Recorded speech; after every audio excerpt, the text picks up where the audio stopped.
हाँ, वीडियो बनाने से सबसे पहली बात तो मैं ये कहना चाहता हूँ कि सफलता का मूल मंत्र है मन की एकाग्रता। मोबाइल में बहुत कुछ है, मैं ये नहीं बोलता कि मोबाइल में ज्ञान नहीं है, ज्ञान है। लेकिन नारी जो नारायणी का साक्षात स्वरूप है, हर रात में पूजनीय है। तो आज की युवतियों को ये सोचना चाहिए कि जो इस पे फेसबुक पे नग्नता ये दिखा रही हैं, अच्छा नहीं है, क्योंकि पर्दा होता है किसी भी चीज़ का। लेकिन आज किसी में ये बात है नहीं। मैं तो ये कहता हूँ कि संस्कार किसी में है ही नहीं। आज की जो युवा पीढ़ी है वो भ्रमित है, कोई बिरले होंगे संस्कार।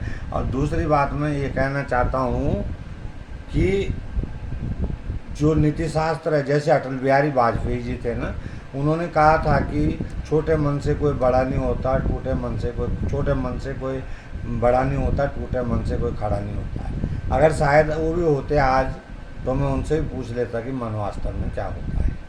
और दूसरी बात यह है, एक बात यह है कि मैं तो ये कहता हूँ, चाहे नरेंद्र मोदी जी हैं जो प्रधानमंत्री रहे हैं, मैं तो कहूँ पूरे राजनेता ही क्या हैं, अगर इन्होंने नीति शास्त्र का अध्ययन रहस्यमय ढंग से और विधि पूर्वक किया होता तो आत्मानुभूति हो जाती, आत्मज्ञान हो जाता और देशवासियों को आत्मज्ञान का संदेश देते। मैंने गूगल से पूछा था कि क्या जो अटल बिहारी वाजपेयी जी थे, बहुत, मैं मानता हूँ बहुत संवेदनशील राजनेता थे, वो ऐसी बात नहीं है। लेकिन उन्हें 13 भाषाओं के, तो 13 भाषाओं के बोलते हैं, उन्हें 13 भाषाओं का भी ज्ञान था, काफ़ी सेंसिटिव भी थे, संवेदनशील प्रधानमंत्री थे।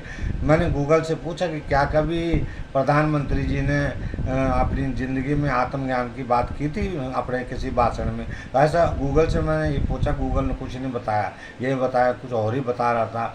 और ये गूगल से मैंने ये भी पूछा था कि जो स्वामी विवेकानंद जी ने भाषण जो दिया था शिकागो में, वो एक दिन अखबार में आया था, कोई पत्रकार हैं योगेंद्र यादव, उन्होंने लिखा था।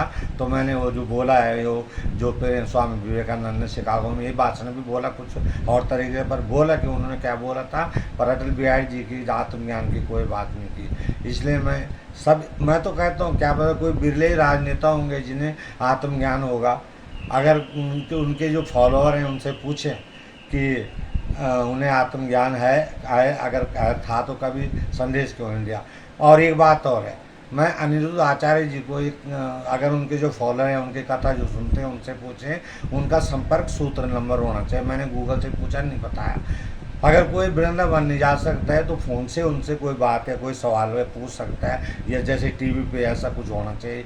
मैं तो ये कहता हूँ कि मैं उनको ये कह सकता हूँ, जितने भी कथावाचक हैं, मैं उनको ये कह सकता हूँ, क्या वह नरेंद्र मोदी जी से मेरे साथ मिलकर ये पूछ सकते हैं कि मन वास्तव में क्या होता है।